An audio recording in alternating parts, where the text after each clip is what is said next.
welcome to a very, very late show. Actually, 15 minutes late. Show of Star Geeks. Welcome all. And Ed, what's up? Not a thing. Just happy to be back. Talk Yeah. some wars. Some war. Is there a lot of wars stuff? to Nah, talk but about? that's the joy of doing this is that it doesn't matter. There could be nothing going on, and I can still talk about Star Wars for hours. So Yeah. Did you get a chance to check out that Doug Chang thing on with Andy Savage? Adam Savage? I have it on my queue list, but I haven't watched it yet. Dude. Oh, I know. And Adam Savage is fantastic. I love him. Fantastic. But I gotta show you like some little bit of clips of some shit. I'm like, dude, if somebody comes out with this mess, I am going to be so happy. I'm just waiting. Let me see if yeah, here it is.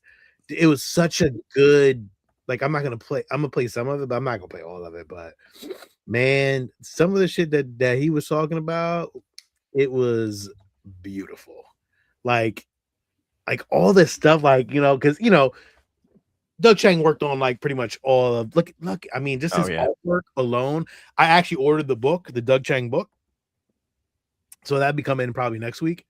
But just his artwork is just phenomenal, just so good. Look at that shit, man. Like Doug Chang is like Macquarie in many ways. Like shit that he created, like, and it's like his autobiography of things he just created and just things he did, and like they're walking through Lucasfilms and like, dude, you gotta see, like, hold on.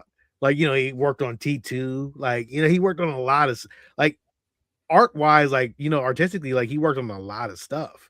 And like when you go through, because I mean Lucasfilm is, that picture right there is iconic on its own. But there's like things that he was inspired by. Like it was just like look at this. And hold up. Look at like this wing, this ship that was just a prototype. I don't even think they even used it, but like, man, like look how that looks just beautiful. And like they show like everything, but then there's this moment, man, where they walk in there and all these maquettes like all over the place. And I'm just like, yo, Doug Chang, man, like Lucasfilms, this is not like it's just like, to me, it's just like, this is the stuff that I love. I love the maquettes. I love, like, what Regal Robot does with all their stuff. And like this stuff right here is beautiful. And the way it's laid out and like just everything in general, it just looks great. And like I would love to have one of these maquettes. Like I'm waiting for Regal Robot to do one now. Like they have to do some of these maquettes, but I think they don't have the rights to what's in Lucasfilms. Like I'm not sure which part that they don't have rights to yet. So that is a room that you would love to be in, but they would have to watch you closely. Oh, dude, they would have to watch me so closely, like ridiculously.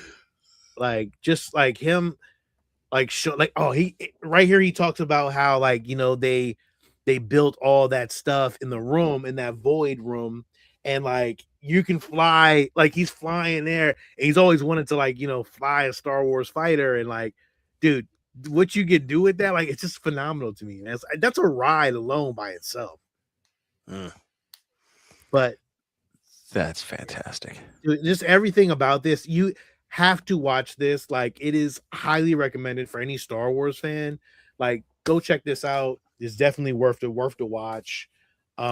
It's just a beautiful watch, man. Like really it is. And Doug Chang, I didn't appreciate him as much because I did not like the prequels, but the art alone just cements him as one of the best artists of Star Wars, ever. That vision is incredible. Yeah, dude, I envy him. Like literally, like the stuff that he got to do, and he wasn't even trained to like really work on certain things. He learned as he went. And I guess like that's what you do at Lucasfilm. You just learn as you go. And like some of the stuff that he learned, I mean, he was already a great artist, but he learned how to do like it was trial and error. Trial and error as an artist, man. I love that part. Like, just he said he'd create half robots, just draw them and create the other and create half, and then the studio, L Street Studios, would just go and take the rest and just create whatever from it. And to me, that's just phenomenal, man. Like the creatives that can do this, man, is just hands down. Doug Chang, one of the best artists, probably. He and McCrory are like on that level. That's to me, that's just a beautiful thing. And the fact that he's there with Adam Savage, because again, I'm such a big Adam Savage fan, not only from Mythbusters, but he's done a lot of stuff since. So yeah. So if you're into art like this, man, look, check out Doug Chang's book. It is on Amazon. It's actually discounted, I think like 20% off right now. But get it from Amazon. It's like $218. I think originally it was like $300. So definitely highly recommended book, man. I can't wait to get it in. I'd love to share more of the art. But yeah, cool. That really isn't what I'm sharing. I'm like, I thought that's just a great thing to see. You know what I'm saying? Oh yeah. Yeah. But yeah. Anything else, Ed, you did this week? No, nothing out of the ordinary. Nothing Star Wars related? No, but I know we were talking earlier, and just some of the stuff that I've seen and I've read and I've been looking at, I wanted to go back and rewatch Andor. Yeah. Real quick, I want to congratulate George over the hyperdrive. He just got certified to be part of the he has a Mando costume. Oh, he's a Mando Merc? Yeah, he's a part of the what is it? The 501st? 501st, yeah. That's awesome. Congrats, because that is not easy by any stretch. I know I've met and talked with a number of the guys and gals from the 501st, and just talking to them and having them like the critical eye when they look at your costume, and they will pick it apart to make sure you qualify. So it is it's not easy to get in. Your armor's got to be top notch. Yeah, I was gonna try to share it if I can find it. Shit, if he got it, I don't know if he had it on his page or not. So, oh yeah, here it is. I'll share it real quick. But congratulations to George, man. He deserves it, man. He's been working hard on that damn thing. Yep. Oh yeah, that's impressive. Yeah. So, yeah, very good, very cool. But congratulations to George. Yeah, that is it, Ed. I'll let you take it away. Yeah. Go ahead. Do you think? Let me play your audio. It's sometimes I forget Lilo and Steve are here. Sometimes I forget. But go ahead.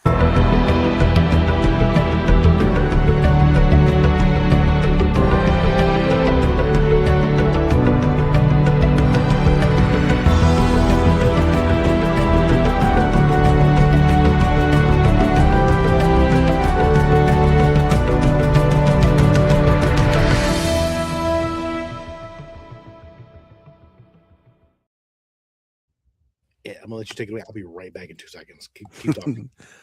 No problem. So within the news, there is obviously, I'm sure everybody here is aware of the Disney Darth Maul. Well, it's not even Darth Maul because he's no longer a Sith, but Maul Shadow Lord.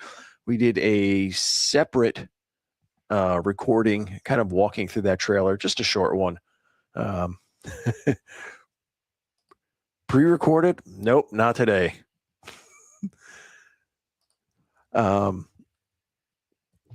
So with the Shadow Lord, again, check out that separate video that we dropped talking about that.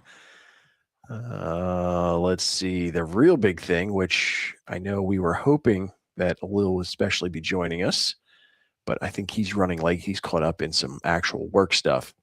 And I'll come back to this when Sean's here, because this is more of a conversation piece.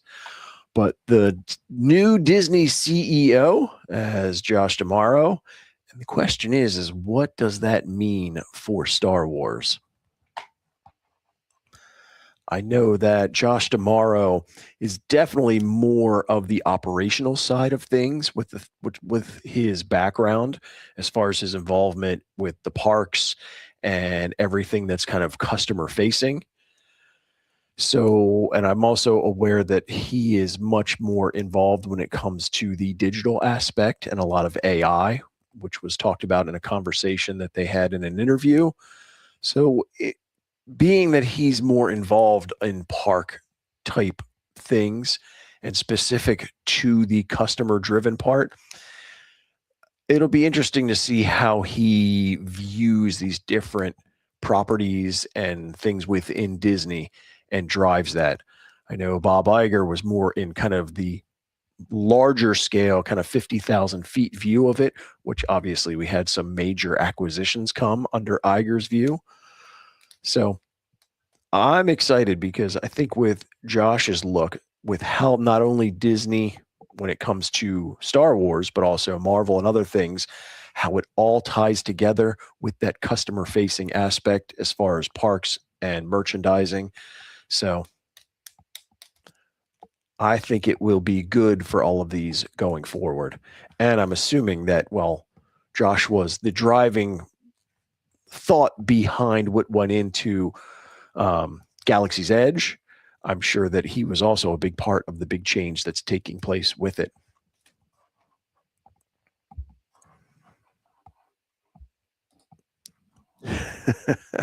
So, in Variety, Ryan Johnson says that he hopes Star Wars brings in fresh voices and filmmakers to tell new stories within the world. And, especially as Kathleen Kennedy exits, I know some people will think it's kind of cruel, but my take on it, who cares? Who cares about what? Anything Ryan Johnson has to say about Star Wars ever again. Like, hey, quit talking to him about it. Just let him do whatever he wants to do going forward. No, Destroy 77 is not pre-recorded, brother. Sorry about that, man. We see you, but we trying to do things differently. Sorry about that, brother. So I brought up the whole thing in the news with regards to Josh D'Amaro and his kind of background. Okay. What do you think? I don't know. I wanted to ask a little about this one because I agree. He actually met this guy, and I'm sure because nice of what he was responsible for when it comes to like the parks and the cruise ships. I mean, I'm not surprised he hasn't met him.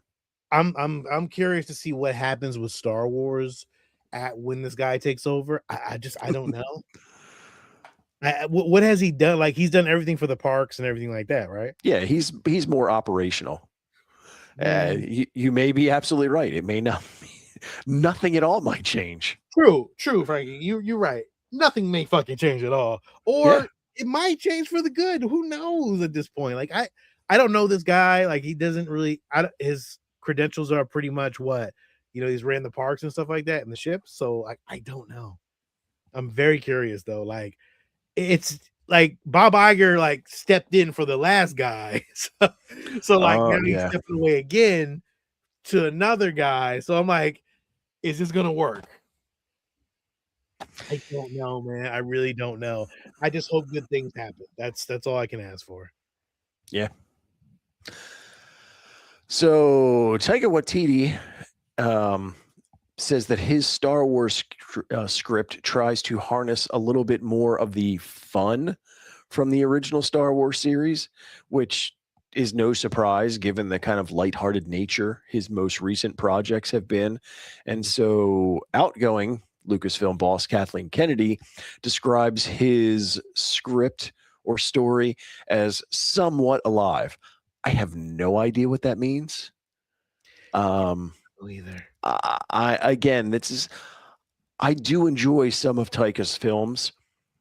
I don't know if that new kind of fun vibe feels right in Star Wars with me. I'm sure some people like it, but for me, I don't I don't think it fits what Star Wars is. Now, Star Wars does need to have some of that levity in it. That's always been a part of it. But I don't think his tone sits in there. It's like it's all Ryan to hold his beer. You know what's funny? I do like Taika. I like everything he does, to be honest. I actually wouldn't mind seeing like kind of a funny Star Wars something like there's a story about these two stormtroopers that like do cleanup. I think it's a comic, and like you could do something like that. Like you have to do something like based off of something, but like the underground part of it. You know, like it'd be like the lower decks or something like that. You know. All right, so like his spin and Robot Chicken Star Wars, kind of in that vein. Or was horrible. I believe me, I know. And Ragnarok that is what scares me. Ragnarok was okay, but the Love and Thunder. It was Ragnarok was good, but it was on the edge as far as being too corny, campy for my taste. But let's see. So the writer for Starfighter was telling Screen Rant, no cameos. So he says you're not going to see any of the characters that you've seen in any other movies. I'm okay with that. Now, I'm fine with that if he's talking about like characters. But one of my biggest issues with these sequel films is not so much named characters, but creatures and other things that feel Star Wars. I don't want it to be something totally new that you're like, does this really fit? I always like when you have certain species and certain other things that are universal within the galaxy. Relatable to like calamari, like those calamari characters, or exactly. any alien. Like to me, you can use an alien over and over again in these worlds, and it wouldn't be like, oh no, like you got to have a droid. Like you're not doing cameo characters, but you got to do like characters, like even if they're new characters, and even if they're not the same. Like I don't want to see Admiral Akbar again, but I would like to see a calamari character. I would like to see Rhodians, Twi'leks, Wookiees, things that feel Star Wars. Yeah, see, this is where you fucking up at. This is where you're gonna start getting shit, because now you're trying to not use the shit that we've already got, which works for people. And now it's like, okay, what are you doing then? And I get, they want to expand their creative abilities and they want to broaden the galaxy, and that's fine. I'm fine with adding new things, but you can't discard the old things in place of it. Right. That's where you start fucking up. That's where you start losing the fans, because now you want to do your little art film, and now everybody is like, well, this wasn't Star Wars. And now you're like, oh, why? Oh, when I filmed it, I had the heart of Star Wars. No, you didn't have the heart of shit, because you didn't use any characters that we fucking love, or like characters that are aliens that like are relatable. And that's the problem with the new Star Wars stuff. Even though they are very relatable, I think that the story just didn't work for that, because I think the Order 66 shit was kind of dope. Like I'm not Order 66, but the New Order stuff, I thought that was dope. I love the new stormtroopers at first. Like I thought they were really cool. Starfighter. Yeah, but they didn't use any of that stuff. Like they didn't use it well enough for us to be like, oh, okay, these stormtroopers do suck, but like we don't care enough about them. And like Dr. Phas, but Captain Phasma, like it was a great fucking character. That character was dope as shit. But the line, like they didn't do anything for the character at all. Yeah. So like there's things that are hit and misses, but like I don't know, man. I'm hoping this is gonna be cool, but I would love to not consider it canon. But unfortunately, that's not something we get to determine. Yeah, right. So they tripping. I don't know what they talking about, but but you should not have said, don't listen. I wish directors just wouldn't say shit. Like, don't say nothing. All we want to hear is, oh yeah, I'm making a good Star Wars movie. I think the fans is gonna love it. Yeah. Stop talking so much. I'm not doing any of this shit. Like, yo, you are going to kill your fan base, dog, and everyone's gonna hate this movie because you say dumb shit. Stop saying stupid shit. Yeah, don't feed the online trolls. Yeah, that's what you doing, man. Don't like, feed them. Listen, if I was directing Star, I'm like, yo, my shit is dope. We got everything in this thing. We're gonna do whatever. And then when y'all see it and you don't like whatever, like, okay, fine. But don't start yourself down the track of I'm not using any of the characters that aren't canon. Yo, you crazy. You already done sunk your ship already, man. All right, so Lucasfilm is reworking Dave Filoni's Star Wars movie into a Disney Plus project, and it's kind of along the lines of Heir to the Empire, which, I mean, fits in with what he's doing, because we know when it comes to Ahsoka, and we know with the way that everything's kind of shaping up with regards to that, so I'm fine with it. Again, so Dave Filoni's not going to do a movie yet. Well, it sounds like they're reworking it to be more of a Disney Plus show, but they keep going back and forth. So, I mean, you figure they took The Mandalorian, which was a show, and then reworked it to become a feature film, and now they're taking a feature film and reworking it to go back to Disney Plus. I mean, I don't care which way you bring it to me, as long as you're making sure that it's good content, like the Obi-Wan series. Enjoyable, would have been a better movie than it was a show. And we saw that from the Pattinson cut. Pattinson cut was what, I mean, there was too much. It's like they needed to fill to give you the, whatever it was, 6-8 hours of content. So they packed so much crap in it that when you edited it down to a 2-hour movie, it's like, okay, this is much more enjoyable in this format. Yeah.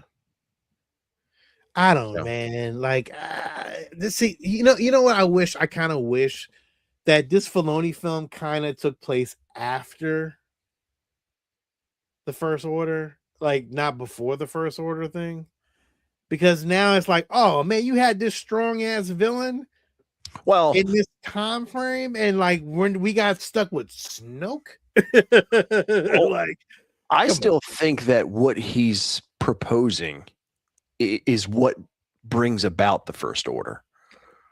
Yeah. That because of what Thrawn does when he comes back and how he revives the Empire, and it'll give us a direct link to go, okay, well, how did we all of a sudden have this First Order entity that seems very much like the Empire, but I thought we stopped, like it's kind of didn't make sense.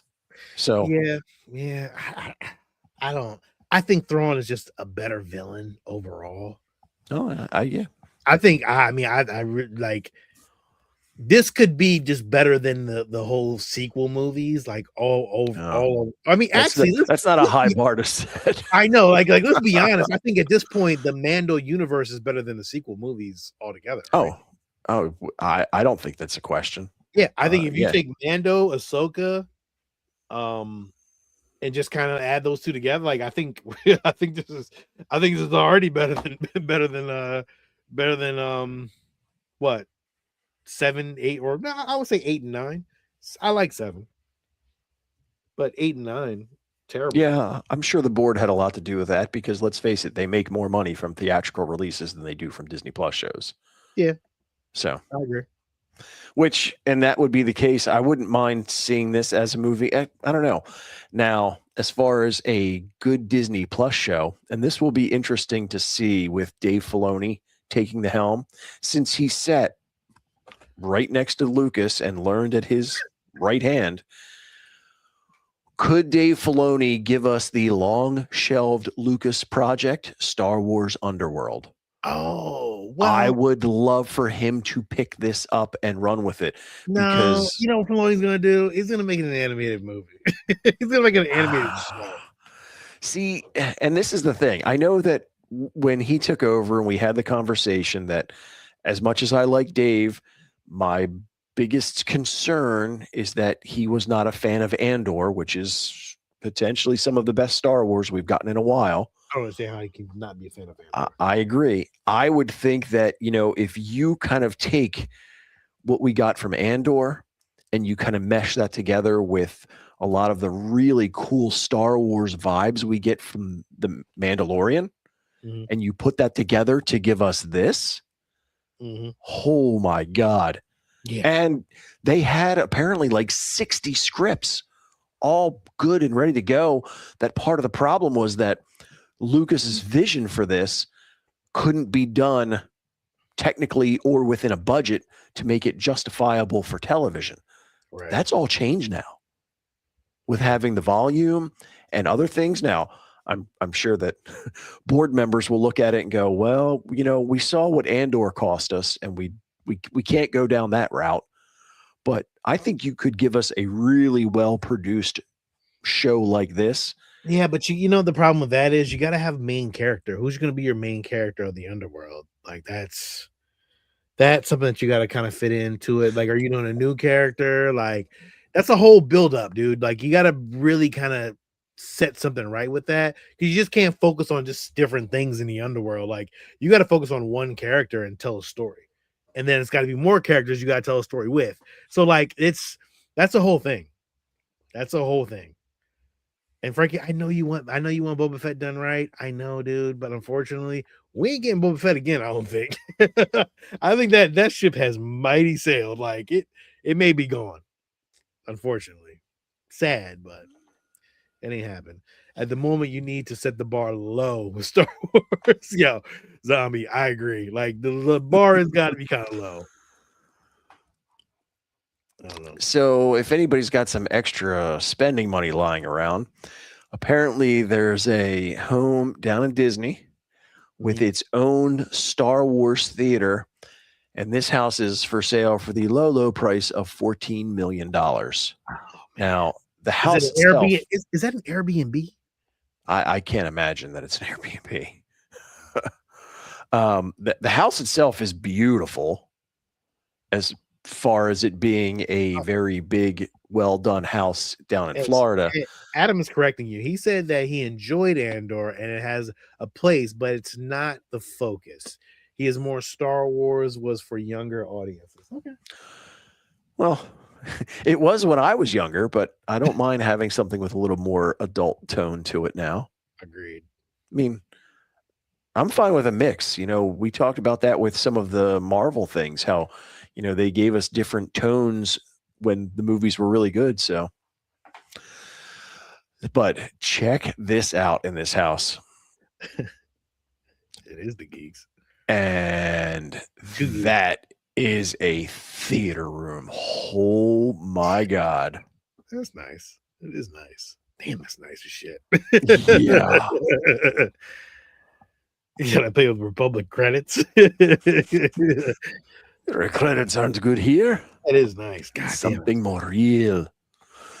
So yeah. Is that the only picture you have? Yeah, it's the only one that I could find of that theater room. That's the front end, and that's behind it. Oh, that is nice. Kind of like the bar. I mean, goodness. Damn, that's nice. Yeah.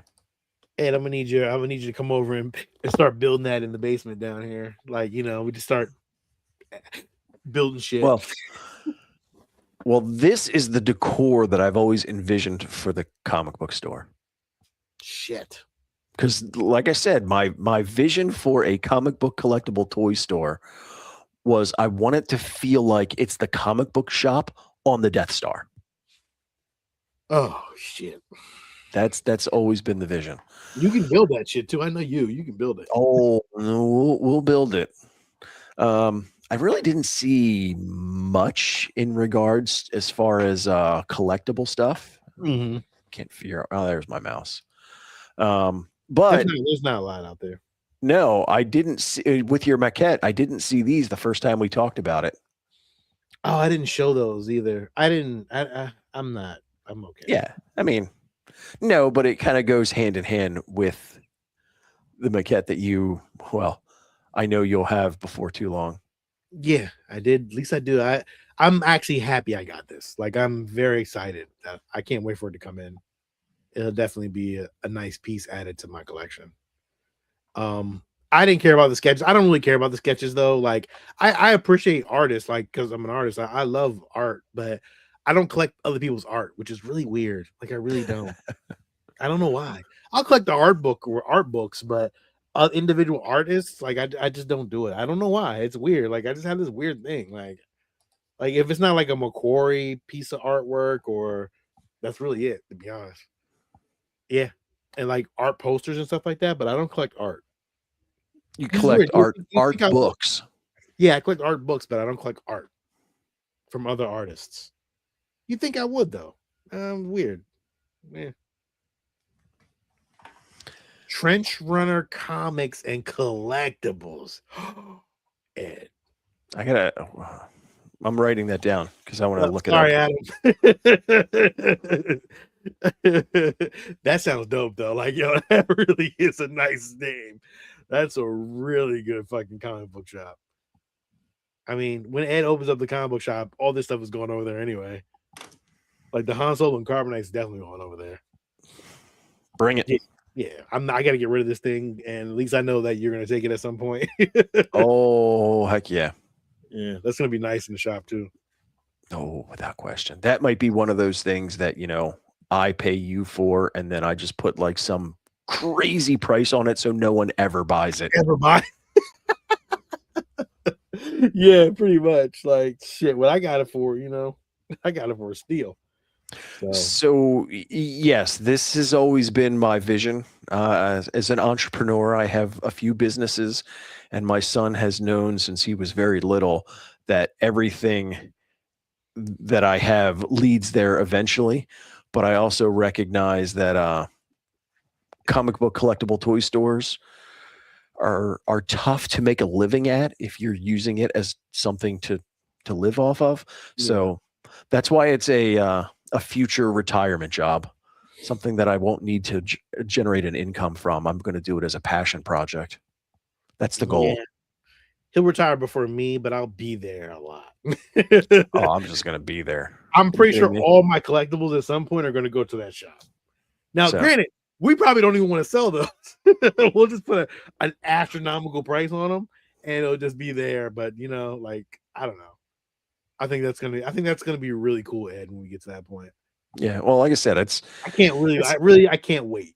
It's at least 5 years out because I got to get my kids through college. Because of course, I got to get mine through college too. So. Yeah, that's got to take priority. But after that, that's the game of the game.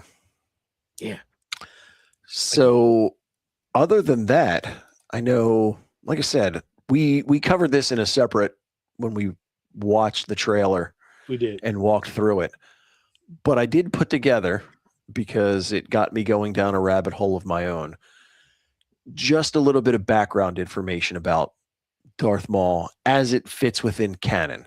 Because as we know, when it comes to Star Wars characters, there's canon and there's legend, and you can go deep on both. Yeah. But with regards to the canon aspect, so Maul is in canon. I was going to say, I just want to let everybody know, Ed's about to open up a can of whip ass on the knowledge, so just be prepared for this, okay? Yeah. Well, I mean, if I'm sure some of the folks here have read a bunch of the comics and are familiar with this, but for those who don't know, so Darth Maul is the child of Mother Talzin, and he has two other siblings.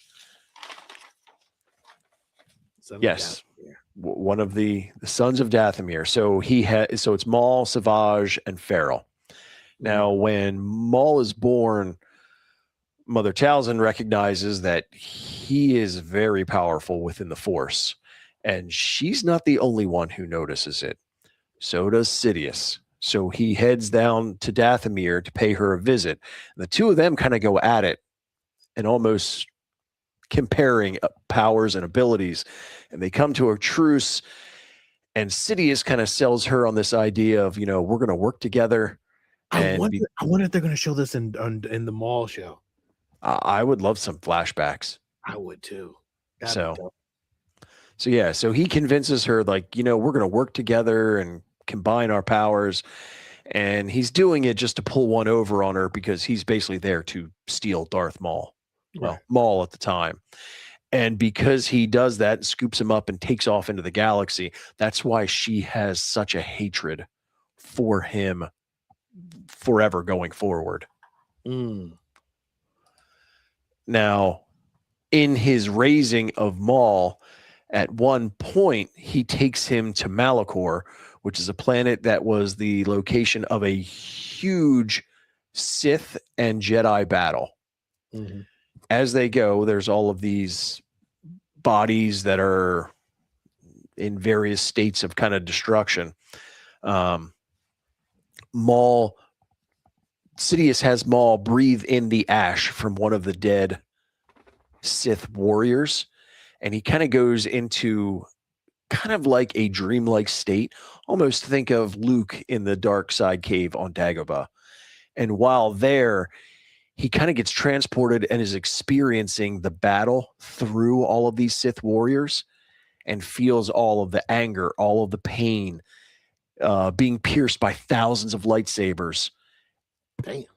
And in doing so, this, I think, becomes one of the fundamental points in Maul's character going forward.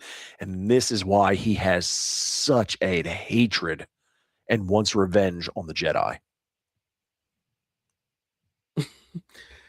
Is Maul being set up for a cinematic stuff, or is this like whatever the F that General Thrawn zombie stuff was about? No, Maul takes place before all that. Like during the Rebels time, like before Rebels, actually, right? I would say during the Solo time, probably. Well, it's before Solo, because it will lead up to that. Yeah, because he's the head of the Crimson Dawn. Correct. Okay. It's kind of giving us that backstory. Yeah, cool.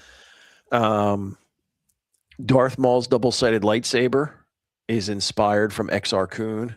Exar Kun was apparently the first, because he was a very powerful Sith back in the day, the first one to both develop that double-sided saber technology and how it works. Apparently, it's extremely difficult to wield and is really meant for extreme offensive fighting styles. Oh, wow. Did not know that. So at some point, I'll probably go through and do and go into some of like an Exar Kun or other cool historic figures. No, Bath Time he's not going to be in any cinema stuff that we know of anyway.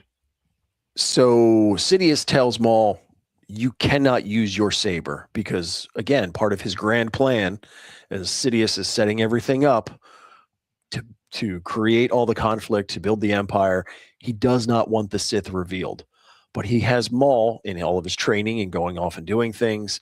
Part of his training is going off and fighting some of the worst and most dangerous creatures in the galaxy with regular weapons, like Rathtars, just to hone those just kick-ass fighting skills that, while it was a really good lightsaber fight, we really didn't get enough of it. No, we didn't. So Sidious gives him a mission and says, you know what? These pirates took a Nemoidian who, because he's setting up the whole thing with the Trade Federation, he wants this Nemoidian rescued. Sends Maul off to do it. Maul makes short work of all of the pirates, just kicking all of their asses. One of the pirates apparently confuses Maul for a Jedi, because let's face it, nobody knows what a Sith is at this point in time. In the pirates' attempt to try to save himself, he tells Maul about a Jedi Padawan who was captured by the Xerius cartel, like another crime syndicate. Well, Maul, because of his hatred of the Jedi, and he wants to fight a Jedi so bad it's making him insane, he's going to go off and follow up on this himself. Now, in order to do so, he kills everybody, including the Nemoidian he's supposed to rescue. He follows the trail, ends up going to Nar Shaddaa, gets into a huge fight there. Again, can't use his lightsaber because he can't let anybody know who he is. Kicks a ton of ass, finds this Jedi Padawan, Eldra Katis, I think it's how it's pronounced. She's being held prisoner and she's being auctioned off. She gets sold, gets on a ship. Maul gets on the ship along with them because he's thinking, I'm going to go and Welcome aboard. Came in with a suit. I ran upstairs just so I could be here with you guys. Oh, I appreciate you. You didn't have to though, man. We're almost done. I figured I checked in real quick, and I don't know if you saw. I said hi on the message. There's some great audio comics here on the tube for these comic runs. Oh, thank you. I appreciate that, bro. Thank you. So she's the head of the crime syndicate that has sold that Jedi Padawan. She gets loaded onto the ship. Maul goes on there. Now, she's devious because what she does. Now, wait, my question to you is this the Padawan that is in the cartoon that's coming out? No. Okay. And I'll tell you why in a second. Okay, thank you. So the criminal underworld has this whole thing set up. So they sell her. So they make their money from the sale. They also sabotage the ship that she gets put on.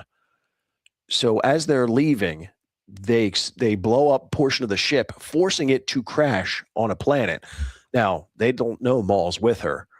And basically, she's also now selling the rights for bounty hunters to go to the planet to hunt this Jedi. So she's making money all sorts of ways. But Maul is now down on this planet with her. At first, the two of them work together to stop all these bounty hunters and to save themselves. But, you know, the whole reason that Maul did this whole thing is that he's there to fight and kill a Jedi. So technically, she is the first Jedi in 1,000 years to know of the existence of the Sith. But she doesn't know it for very long because he kills her. Oh, yeah. Yeah, that's how we know it's not her. Enough said. Yeah. So he gets to do everything he wanted. He ends up going back to that cartel and kills all of them too, because he realizes there can be no one left alive who knows what he is and what he did, because Sidious had warned him, don't you dare get yourself revealed or I will kill you myself. So he finishes this whole side mission, goes back to Sidious, and I'm sure this is a big shock. Darth Sidious knew about everything the entire time and kind of set it up as a test, and was actually proud of him for the way he pulled it off and kept it secret. Good. So Sidious takes him back to Malachor one more time, where he does the same sort of thing with the ashes of a deceased Sith warrior. Now, in this kind of vision, he actually visions himself as a Jedi. But it doesn't sit well with him, and he rages out, and in the vision kills this Jedi family and those who are kind of thinking he's good and praising him as part of another one of his lessons, which this is what takes place just before what we see in The Phantom Menace, where he talks about, and that's why he gives the line, like, finally we get to reveal ourselves to the Jedi, and finally I get my revenge, because he's just been driven by that revenge for the Jedi. And we know from the future that this carries on, because he always, revenge is his primary driver in everything. Well, he wants revenge against Obi-Wan, the Jedi. He wants revenge against Sidious. He's just pissed off the world.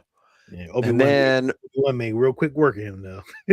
Well, he did, and we thought it was the end, but between his Zabrak biology, his power in the dark side, he keeps himself alive, ends up in basically the dumpster, and is taken off to Lotho Minor, which is a trash planet, which is where he's able to fashion his kind of spider body, and he goes insane. Yeah, and I think we would just kind of leave it there, just as the backstory. Yeah. And just after Phantom Menace. Ed, always congratulations. Whoever stayed on for Ed's story time, it is always appreciated. Allah, I wanted to ask you a quick question. How do you feel about the transfer of power? It's good. Yeah. Can't say much. I mean, I don't know anything, so like, yeah, no, I don't think I like Josh. I think Yeah. Josh is a really great leader. Mhm. He's really into bringing a lot of creative knowledge into the parks and everything. You know, from where I stand in the few years I've been here, Mhm. I think he'll be great for the company. Nice. Okay. That's why I just wanted to get your, your, your. Yeah, I was actually when I clicked on and you guys were on. I guess my message didn't go through, but I said hello. Yeah, you guys were talking about this, and I was like, "Oop, turn that off."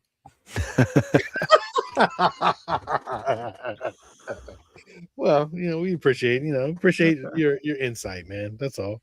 Yeah, no, Josh is great. So Yeah, no, he looks like a nice dude. Like, I've seen like videos of him. He was in the parks and stuff like that. So cool guy, man. Like, we'll see what happens, man.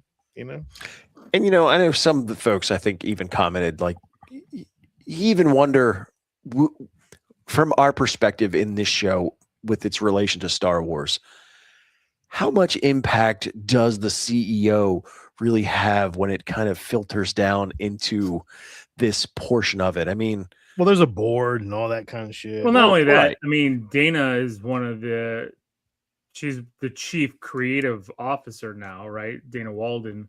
Yeah. And so she's going to have a lot of say in a lot of that stuff. She's merging a lot of that in. So, I mean,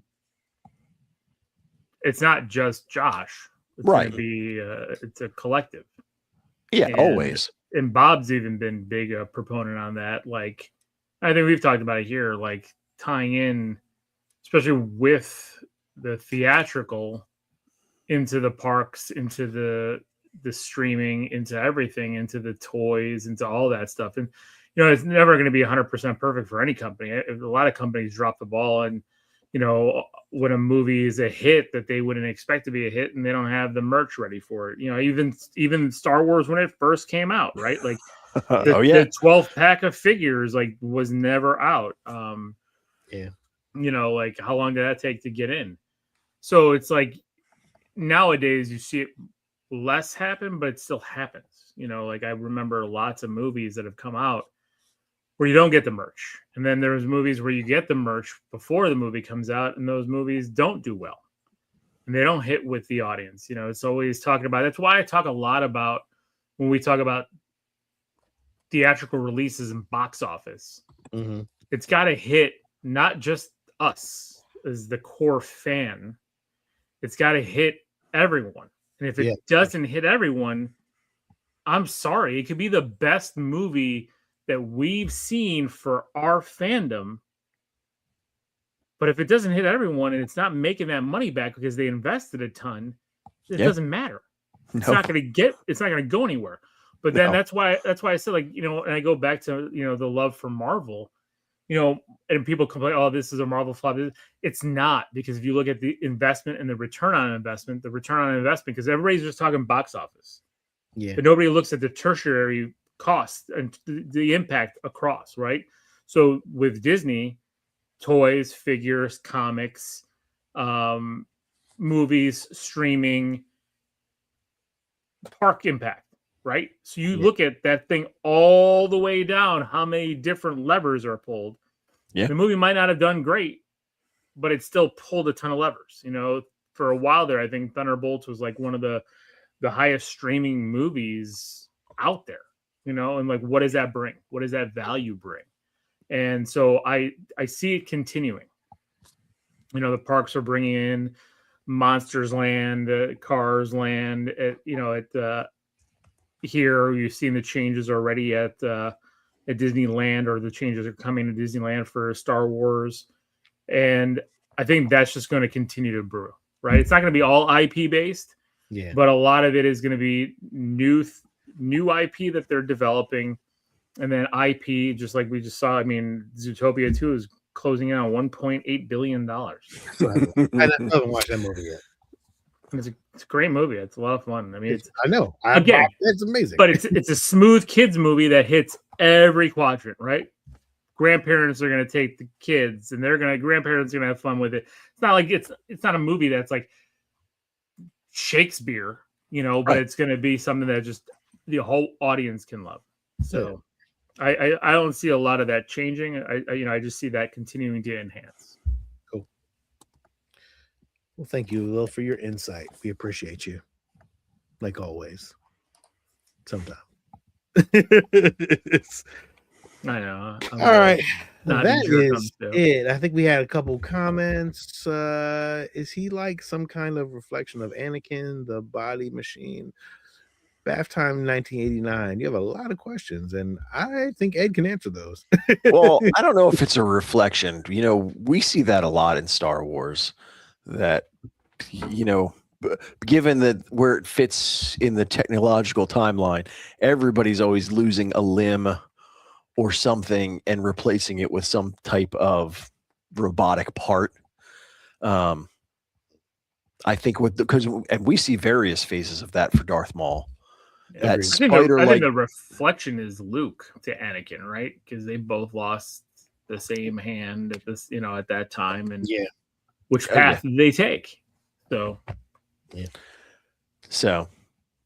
Ed, can you do this for Son of Dathomir comic before we get Shadow Lord? It has important info. Yep, I got it in my notes. Boom, there you go. Add it to the list. One of those who got the Star Wars no figure car background for Christmas. The figures came in spring, exactly. See, that's the thing, right? We must be about the same age, because my birthday is in March, and that was when I started getting Star Wars figures. Was almost a full year after the movie came out. Yeah, I wasn't born yet. Neither was Sean. Neither was I. All right, Ed, you said it all. We talked about it all. We did everything we could. Alil came in with a suit and tie, looking all fly.